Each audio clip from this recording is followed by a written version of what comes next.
Everyone. Welcome to our April 2023 Ask the Expert interview. Today, I'm so excited to have Denisha Henry here with me. She is the new multicultural community educator at CODA. So we are happy to have her on today to talk to us about April being National Donate Life Month. So welcome, Denisha. Thank you for coming on with me. Thank you for having me, Jennifer. All right. Well, I'm just going to jump right into it. If you can just kind of first explain the work that CODA is doing to promote organ donation, just all throughout the year, but especially what you all are doing this special month of April. Okay, so I always just like to start off just explaining who CODA is and what CODA stands for. So CODA stands for Kentucky Organ Donor Affiliates, and it's our role to unite donated organs and tissues with those in need. Through our community outreach, we're really excited, let me say that, about Donate Life Month this month. And we've had, several flag raisings, speaking engagement throughout the month to help promote Donate Life Month and to raise awareness. But throughout the year, we are invited to speak at schools, high schools, colleges, churches. We speak to businesses, professional groups. We speak to our healthcare staff, civic organizations. Basically, we will come and talk to anybody who will have us, just so that we can get the word out to the community. All right, awesome. I know I have experienced some of those presentations, and they're always really fun. And, it's not fun to talk about organ donation, but your group always has an upbeat message and is really encouraging. So can you talk to us a little bit about some of the other organizations who are involved in promoting and supporting donation? I know there's the iBank here in Kentucky, and then also nationwide, CODA, hospitals, coroners. Just kind of give us how you all work together to do all of this. Yeah, so I wanted to add on to that. When we talk about organ donation, it can be sad, but for me, I think it's more so of a message of hope. And so hopefully that's what we're putting out. But as far as how all the different organizations work together, so I'll start with the Trust for Life. The Trust for Life handles the donor registry, and they're the only organization that can add the names and to remove the names. So whereas CODA has access to see who's on the registry, that's all we have access to. So you have Trust for Life that manages the registry. You have CODA that again coordinates organ and tissue recoveries. We provide education. We provide support to donor families. You have your iBanks that do their part in the cornea donations. Then you have, let's see, our hospital partners. So mainly our nurses and some other ancillary hospital staff will call in referrals, to CODA for potential organ donors. The coroners, not everybody dies in a hospital. So our coroners will call in potential tissue referrals. And then like you have your Kentucky Transportation Cabinet that will that's a place where people can, go to join the registry. So when you're getting a driver's license or an ID, that's a place. They're one of our partners as well. It used to be the circuit court clerks, but now that we've gone to the Real ID and that's been handed over to the Transportation Cabinet. So that's how we all work together. Awesome. Well, thank you for explaining that, because I know there's a lot of people involved in making sure that organs get to the registered or to the people that need it. Right. So next question is, can you give us an estimate of how many people here in Kentucky are waiting on organs and tissue? Yeah. So in Kentucky, there are about 1,000 people that are waiting. compared to nationally, where there are about over 100,000 people waiting for a life-saving transplant. Yeah, So there's definitely a need. definitely. 1,000 people are out there waiting for something. Is there any way to know how many people are currently registered as a donor in Kentucky? Yes. So in Kentucky, there are about 2.3 million people. So that's about 63% of Kentuckians are registered. And so that's our job to help, in a perfect world, everybody would be registered. But we're out there and we're working to help get those numbers up. I know you mentioned you can do it when you're getting your driver's license, but are there other places that you can sign up to be a donor and get registered? Yeah. So when you're getting your driver's license, I know when you log on to the state portal for some services, there's an opportunity to register then. You can go online to registerme.org and sign up. You join the national registry there. If you're an iPhone user and you have the health app, you're able to register through your iPhone. And then all of the numerous local donor drives, those are opportunities as well. While we're talking about actual donation, can people donate organs or tissue while they're alive? I know I've heard of people needing kidneys, and a living donor donating that. So can you go into detail on kind of what can be donated? Yeah. So since we're talking about kidneys, about 85% of the people on the organ transplant list are waiting for kidneys. And so kidneys are one of the things that we are able to donate while we're still alive, because you have two, and we only really need one to live. But other things, and these are they're more rare, but you're still able to do it. You can donate a segment of your liver, a lobe of a lung, a portion of the pancreas.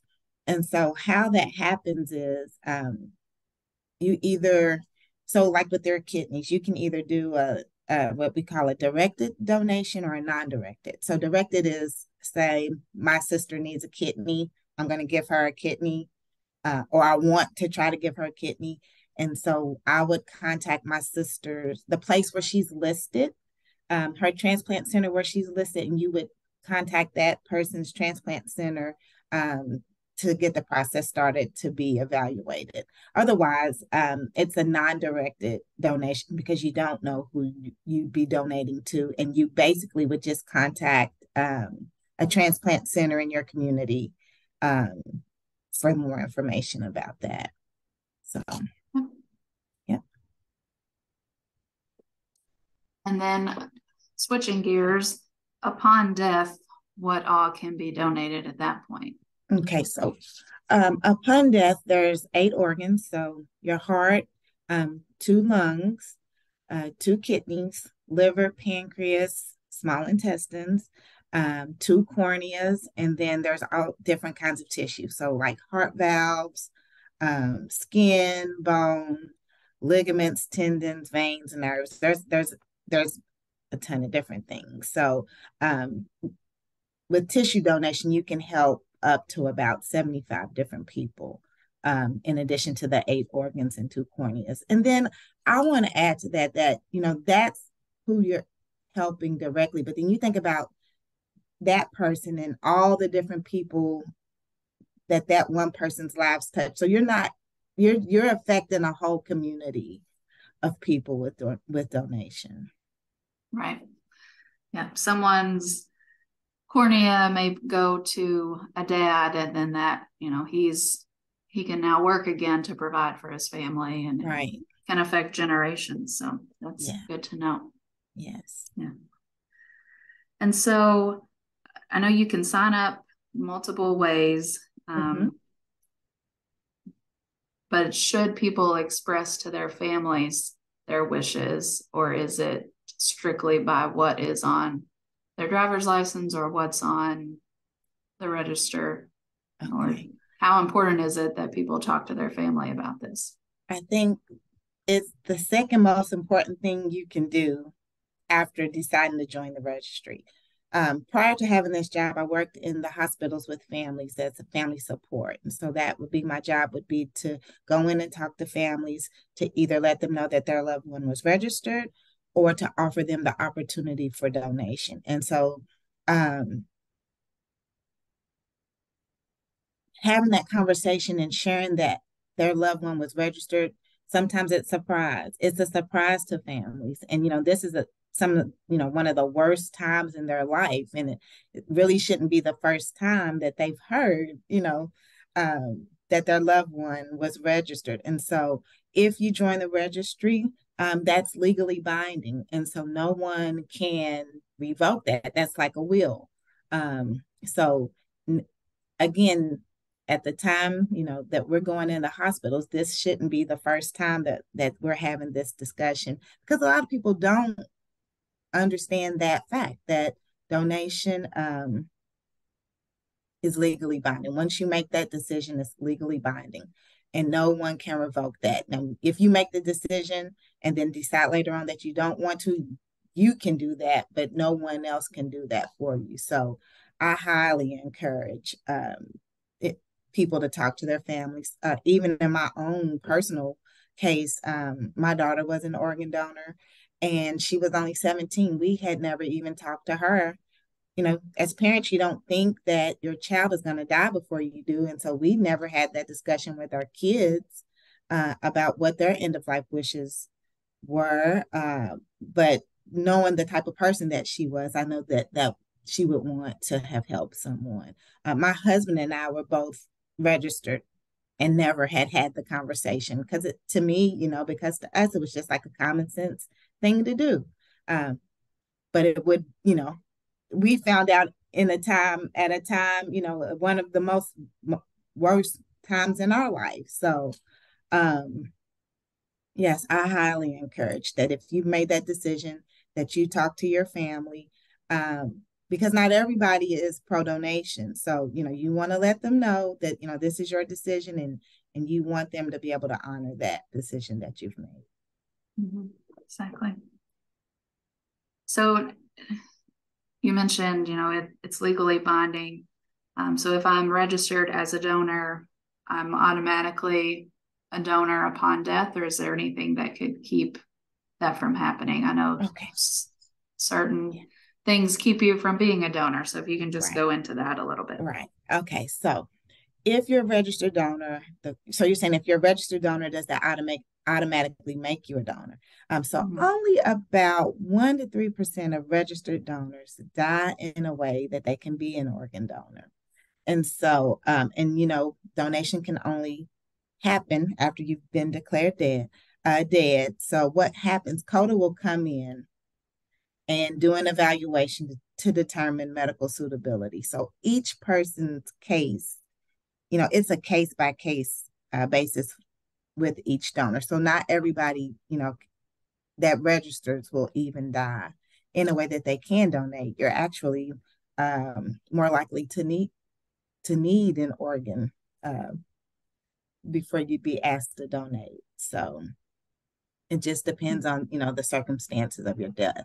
A lot of people will rule themselves out automatically. Oh, I'm too old. I have my blood pressure, or I have diabetes, or I have all these different things. But we just would encourage people to join the registry and let the doctors worry about that. Our medical team, worry about that when that time comes. Can you go into just a little bit of detail about anything that could possibly keep people from being a donor, during that medical review of each case? Are there any common things that they look for? Well, it's case by case. Anybody can register to be a donor. Yeah. But we've had medical advances. So just depends, certain types of cancers, certain length of time from cancer treatments. But even there's the HOPE Act, and it's now that I have to tell you, but it even patients who have HIV can donate, to other patients. So there's just, again, it's Okay. case by case. Yeah. We just come through, still really in it, through the pandemic with COVID. So COVID positive patients have been able to be donors. It's really case by case. And I don't want to not Yeah. answer the Right. question, but there's no Well, there's just not a formula, yeah. you And know. we don't want to discourage anyone. We don't want Right, them to hear that this thing would keep them from being able to donate and right. then them choose not to Yeah, register right, because, if they die 5 years from now, the way medical technology is working, it could be a completely different case by then. So right. I understand. Yeah. Um, you mentioned this a little bit earlier, but in total, if someone's able to donate, how many people does that help? If let's say they're able to donate anything that can be donated, kind of what's the Right. So maximum amount of people that? again, okay, okay, that HOPE Act, it just come to me. It's the HIV Organ Policy Equity Act. I'm like, I blanked out, but it came back. So with the total number, so 8 organs: heart, 2 lungs, 2 kidneys, liver, pancreas, small intestine, and then 2 corneas, and then up to 75 people with tissue donation. So that's a big number. Yeah, And if just one person is affected, I mean, that's a big number. So yeah, absolutely. So I know you mentioned that you have worked in this position yourselves in working with families directly and sharing the news. But can you share some resources for family members who may have just recently experienced the death and, um, where that family member did choose to donate? Just any yeah. resources that may be available for them. Okay, so CODA provides so in the hospitals, our family support teams come in and walk with families through the donation process. Once that process is completed, then our aftercare picks those families up, if that's something that they've chosen. One thing that we're doing for children of donor families is in August, we're going to have a 1 day camp called Camp High Hope. And so I think you can go on our website, the DonateLifeKentucky.org website, for more information about that. Because a lot of times, children are often overlooked during that. They're resilient, they don't understand, but I think they understand more than we give them credit for. And so we're really hoping to reach our donor family, the children of our donor families, this August. And I think that date is August 5th. It's a Saturday. So, So yeah, we're really excited about that. yeah, that will be a good experience for them to be able to be with kids who've been through similar Mhm, experiences and mhm. just share their experiences there. Um, was there anything else that you wanted to share with us today? It could be, um, you know, Donate Life Month related or anything you want to say about your Anything? position at CODA. Well, I know April is Donate Life Month, but every month should be celebrated as an opportunity to help somebody else. So I think that my main sticking points are always is that donation is for everyone, regardless of age, sex, color, or your health history, I guess. I think it's important that we get more comfortable talking about death and making end of life decisions, and sharing your registry status with whoever that person is that would be responsible for making those end of life decisions. I think it helps lift the burden off of that person. Again, at that point, that isn't the time to be trying to figure out what would they want, or um, I think it's important for people to know that donation is a process. You know, a lot of times we watch these TV shows and you have a car crash and then the person's an organ donor and then all this is done within a span of 55 minutes in something which looks like maybe just a day. But donation is a process, and you know it could take a couple of days, and that's because we're doing evaluations, we're sending off blood, we're running lists and looking for the best match for that placement of those gifts, and so